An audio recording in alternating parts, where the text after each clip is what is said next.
Just bring him back. The second day stretched endlessly. My voice grew hoarse from calling his name.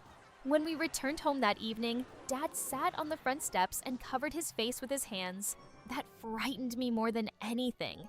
Adults weren't supposed to look defeated. Thursday morning arrived quietly. I went outside in my pajamas. The sun was barely rising. The grass sparkled with dew.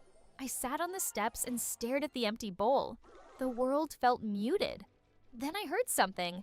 At first, I thought it was just a bird, or maybe the old apple tree shifting in the breeze. Then it came again. A tiny sound, a whimper. I stood up so quickly that I nearly slipped on the wet grass. My heart began pounding painfully against my ribs. The sound came from the tall wooden fence that separated our yard from the neighbors. I walked toward it slowly. I whispered his name. From the other side came a frantic scratching and a small, exhausted yelp. I knew that sound. I screamed for my parents. Dad was at the fence in seconds. He pulled himself up and looked over. Barney was sitting near the Andersons' back door. Mr. and Mrs. Anderson had left for California to visit family. At the bottom of their fence was a tiny pet door for their elderly cat. It had been left unlocked.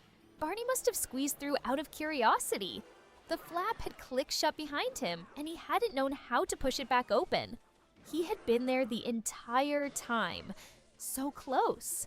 Dad climbed over. I heard him speaking softly.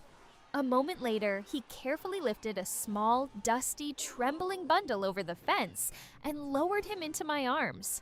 Barney was filthy. Burrs clung to his fur. His paws were dirty. He shook violently.